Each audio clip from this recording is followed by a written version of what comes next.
Alright, so once again, we are off the road here.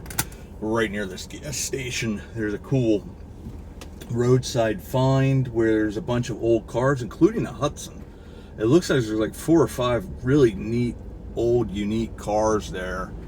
And I love that kind of stuff. Especially, I love the old ones, like, you know, the Hudsons. Some of these other ones that are the Nashes and things like that are less famous models. You know, you see your 57 Chevys, your Corvettes, your Camaros, your Ford Mustangs, your Chevelles, and those types of things that are a little more common that you'll see around. So when you see these other brands that aren't like the big three, it's sort of cool to see those because there's a lot less of them out there. So when you see somebody that's actually out there trying to do something with them to restore them and to bring them back, it's just so cool to me. And I just happened to park here to end the Gold Mine Road through Lykens. Country roads take me home, and this one we're going to be going Lykens to Millersburg. And I want to prove I'm actually starting out. Are we going to make a decision here, buddy? I guess he's making a left. Anyways, or no. Okay. Not quite sure what that was about, but anyways, I want to make sure in the videos it shows that I'm starting off, that I'm following the law, because I don't need to get myself in trouble.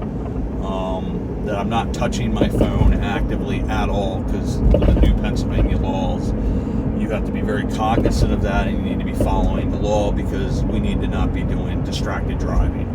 So I had tried out in an earlier video I got a new really neat looking whatever it's called, phone get up that has it up higher. I got to get together with Josh and we got to rearrange things here so I can do the country roads a little bit better. Eventually, as I get a new vehicle, I plan on getting either a Jeep Grand Cherokee or something of that nature. I want something that I can trust to go long distances again, also something I can camp with and that type of stuff.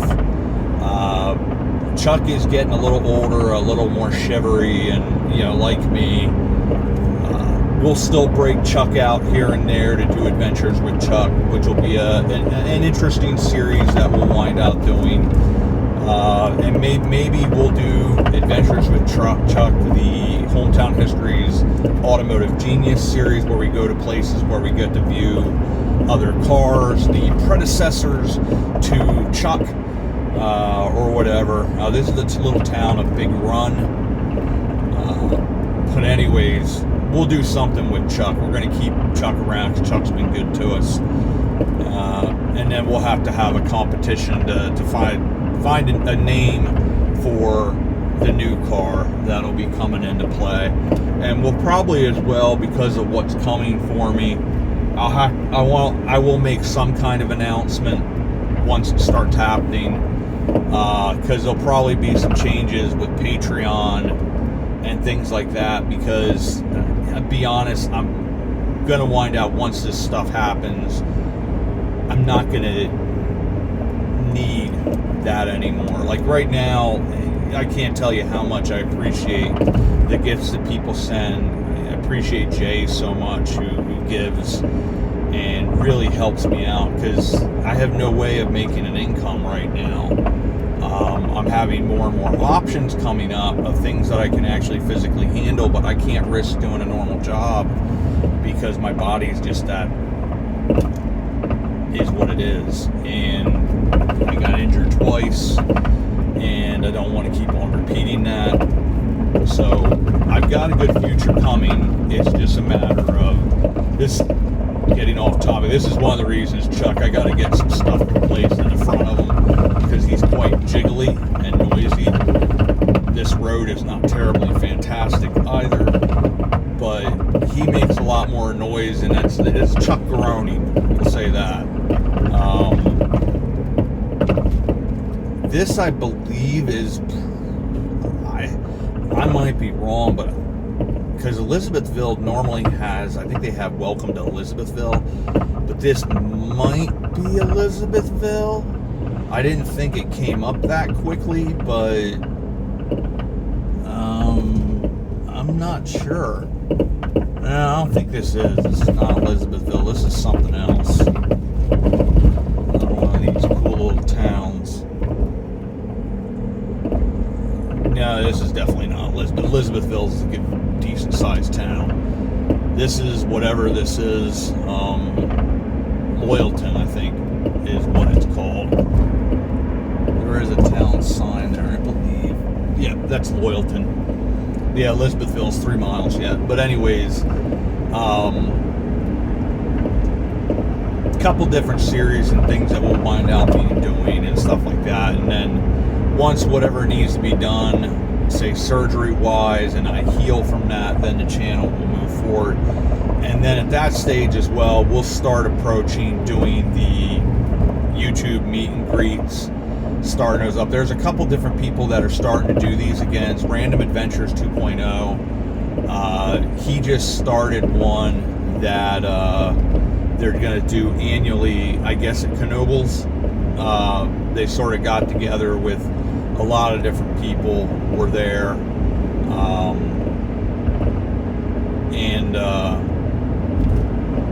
Yeah, so it's a cool thing to start doing as it goes, because I think Jay with JP Videos is trying to do those a little bit more again, but COVID really sort of changed everything with that. So I'd like to get that started up again, and then maybe do a couple a year at different places. It's sort of, you want to, like Jay had tried to do, is make them family friendly as much as you can, and have it there for other content creators, YouTube creators, but also for subscribers and viewers of those channels. It's a chance for you to get to meet and greet with your favorite YouTube content creators and spend some time and have some conversations, because everything's sort of at a distance sometimes. So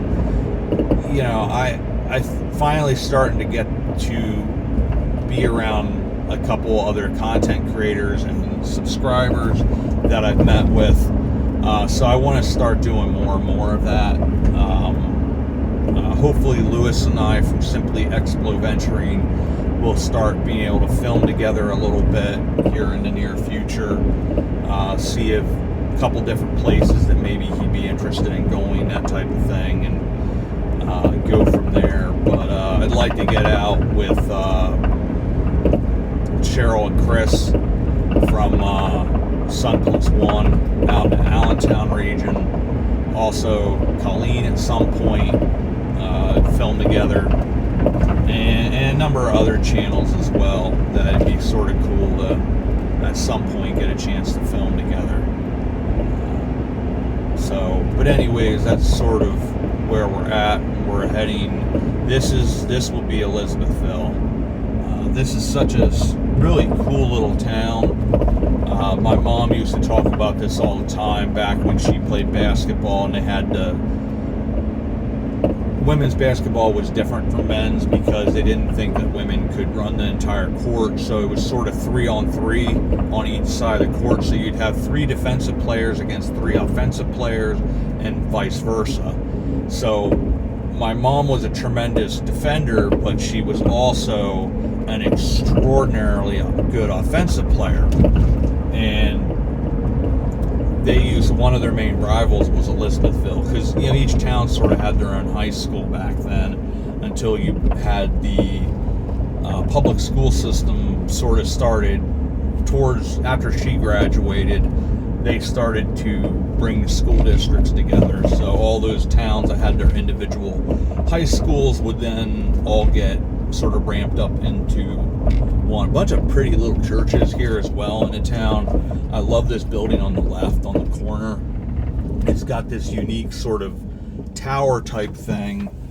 Obviously at some point was either a store or a hotel or something like that, but this is one of those towns that has a lot of its original architecture from, say, your Victorian eras and that type of thing. So many towns, so many of those buildings that were very distinctive, the sort of the mansions that were named after the original owners and have always been known as that, they get torn down over time and then they're gone. And once they're gone, they're gone. But a number of these really beautiful brick churches I'd like to stop at some point and film those for the Hometown Country Church. Do the shorts and long forms, because it's such a neat bit of our history. And I think sometimes we forget about that and how important these structures are to our heritage. And too often, more often than not, there's an attitude towards just tearing down things. Oh, it's just a building, it's just this and that. And it's like, no, they're much more than that. They are truly a part of our history. These were places where people came together, and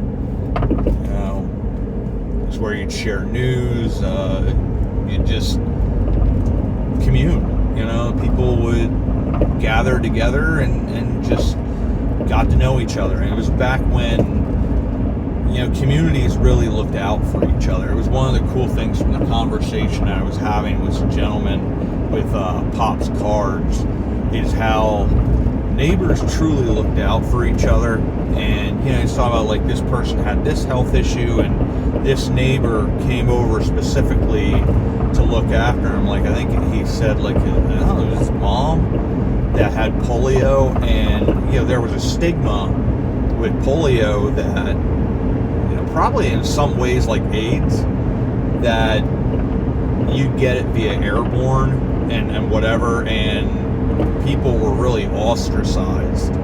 And especially when somebody was a kid like that, they're innocent, they can't help for what happened with the polio. Well, the one neighbor was an older lady, and she came over to, like, well, aren't you afraid? She's like, I'm not afraid. If I get it, I get it. If not, this little girl needs help. And she took care of his mom, and she started to improve and do well, and she was there to make sure that they were moving her legs and things like that. And just that, the love and the caring, it was just how people were raised. The family dynamic was much different. You had your patriarchs of the family, so everything sort of revolved around the grandparents or great grandparents, and that's what sort of kept the family together. A lot of people lived together because that's what you had to do at that time period. And then somewhere along the line, everybody sort of got their own home, they moved away from each other, you lost contact with those individuals as they passed away, and that family connection and the community connection was just lost. I mean, how many people sometimes, and we're all guilty of it, don't know who our neighbors are? And it used to be, I remember when I grew up as a kid, we knew our neighbors really well, and we looked out for each other and all that kind of stuff, but that was sort of where that type of stuff really started to end in the 80s. And it's sad because you really do lose something with that. And it was the way holidays were celebrated, and just I have such great memories from when I was a kid, and it's just a bygone era. And I don't know, but there's these trips in nostalgia as well. Going to Millersburg, this is from where my mom was from, where she grew up. The first 4 generations of the Walborns, starting with Johann Adam Walborn, and on to Christian Wilhelm Walborn, then to Martinus Walborn, and then his son Christian Walborn, who was the first of 3 Christian Walborns in a row. They all lived down in Myerstown, but Christian Walborn's son would wind up moving to Millersburg, and then the Walborns were there after that for the next 4 generations.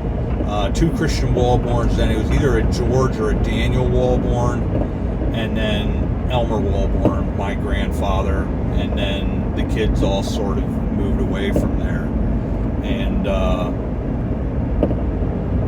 that's, you know, they're all, the next 4 generations are all buried there in I think Oak Hill Cemetery. And yeah, we go back every year, several times a year, to ride the Millersburg ferry. We go by the houses, and then when some of her aunts were still alive, we would visit some of them, and it was just a really, really cool part of my history and part of my upbringing. I used to look forward to those trips, and at that time I didn't realize how much I was going to fall in love with the idea of your ancestry and, you know, history in general. But the beginnings of that fascination with history, my family's history, and all of that would become very, very important starting then, even though I didn't fully understand what I was appreciating. It's still something that I'm extraordinarily thankful for and obviously enjoy today.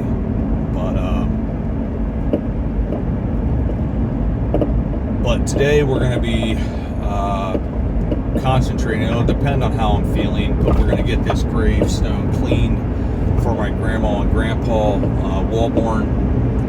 I also want to make a video up for Doug, so he knows exactly where the grave is if they want to go up and visit it. And then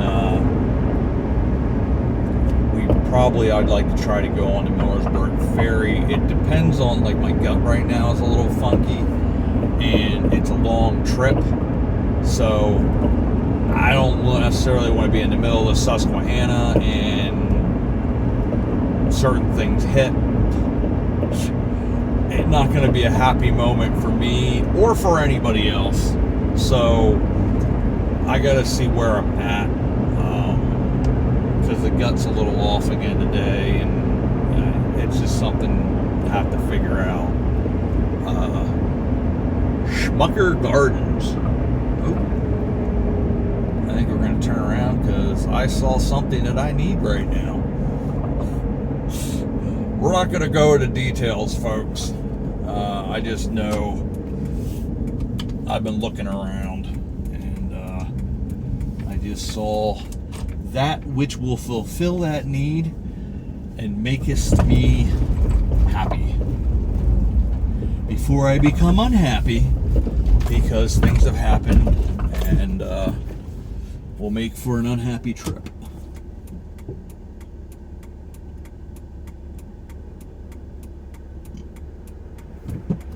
Once we get up here, then I'm going to turn the camera off and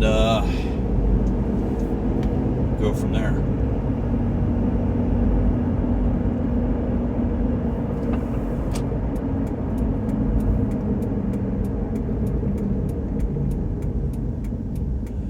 Boy, that's sort of a bad location for entrance. You can see, but it's like the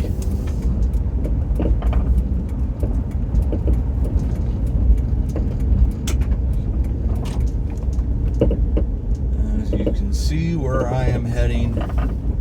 I do apologize, but it is necessary. Alright, so that is done, and I feel better. Also, one of the things I was just looking at, I have stated over and over again, when it comes to cars, I do this Hometown History's Automotive Genius. I don't know a ton. I try to research. My explanation on the 63 to 67 Stingray, which is actually a 69 to 76, and specifically it sounds like that one is 72. It's the golden one I did a short on. I got discombobulated. I think part of the reason I got discombobulated is the one on the inside is the Stingray that is 2 words. So the early Stingray, Corvette Stingray, from 63 to 67 was 2 words. And that's how you can distinguish those years. There's actually a lot of other things as I've done more research on it. In 68, they had no emblem, even though with, I guess, with brochures, they still referred to it as a Stingray, even though there was no Stingray emblem. And then 69 through 76, it became 1 word. I had my explanation completely backwards, so I'm going to remake that video. I want to let the guy know, thank you for clarifying that, because I had it completely backwards. I was sort of confused because these different generations, somebody had it set a C3, and I didn't really know what that was. With doing more research, I try to, like, not just slobber and say, oh, this is such a nice car, but actually try to give some historic information. Unfortunately, I'm sort of out of my league with that, and my brain did not retain the information like it should have, and I had it completely backwards. So I do like, when I make mistakes, I like to clarify those. I'm not trying to be disrespectful to the car trade. I'm not an aficionado, and I need to make sure I have my information correct at all times, and that's why I say correct me if I'm wrong, because, you know, especially with a bunch of these that's coming up, and we are now in Millersburg. A bunch of these that are coming up are ones I have no idea what year they are. Whole slew of El Caminos, bunch of Chevelles. I just don't know what year they are necessarily, and the whole thing's confusing to me as all get out. And I'll be honest, I'm sort of nervous when I talk about them, because I have been chastised quite a bit, and that's why I tried to give a little more information, because when I don't, and I just say, oh, it's such and such, I wind up getting reamed out for it. Like, how do you claim that you're a car expert? I'm not. It's just a series that I do, and it's a series that I find the beauty in, you know, these cars. It's a lost art form. You know, it was, you know, same thing with America. One of the things that our mythology is our Old West tales and comic books. One of our great artistries is our cars, and we just don't make them like that anymore, which is sad, because of how cool they are. So I try to show history on this channel, because that's what this is about. I don't always get it right. I sometimes get confused and I mess up. It's not an excuse. I need to get the stuff right. I had the information, and I had gotten information, and thankfully he clarified what he was actually talking about, and then I'm like, oh, and then listen to the videos, like, yeah, I had that one completely wrong.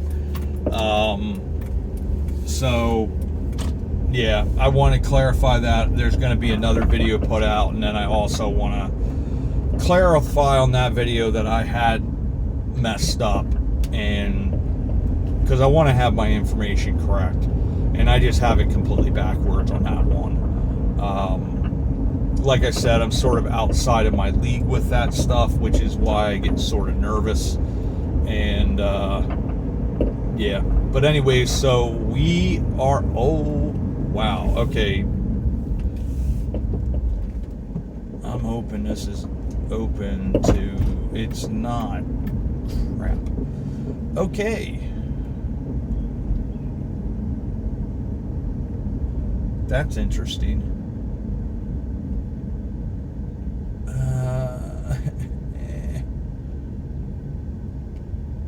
The cemetery is on the other side of that, so I have got to figure out a way around.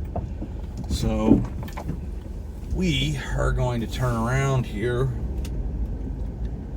and me park here just quick. I am off the road. I am parked. And I'm going to see if this thing can give me Oak Hill Cemetery, how to get there, because that is closed off. Oh, that stinks.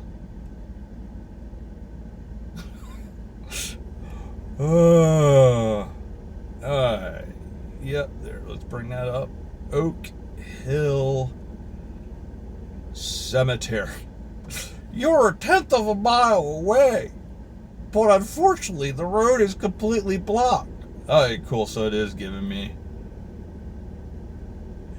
some. So maybe this isn't as bad as I thought it was. So let's get out of here. Turned around. Yeah, that was, I'll admit that was a little bit of a shocker there. And it's literally right before the cemetery, so there's nothing you can do.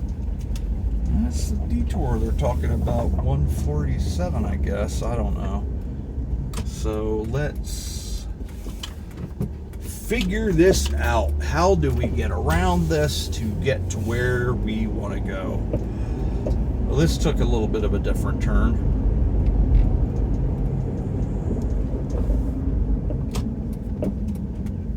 I think this is what we want to do. Hopefully. I made the right decision.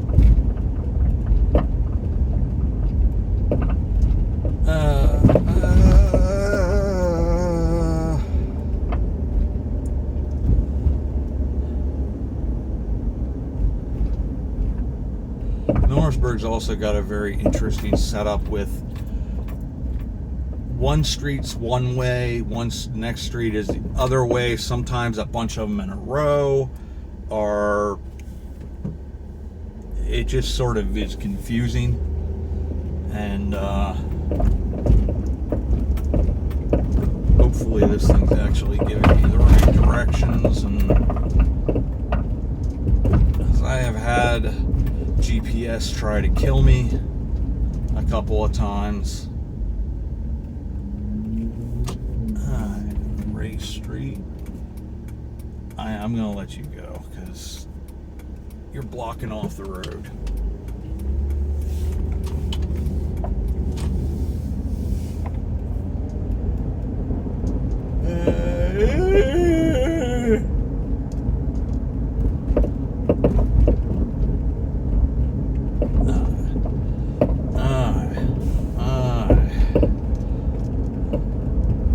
I'm gonna have to try to go down to the main road and then get on Oak Hill because I want to make this. Listen, buddy, you gotta keep on going. Let me stop in the middle of the road. That way nobody can go. Yes, you're handsome.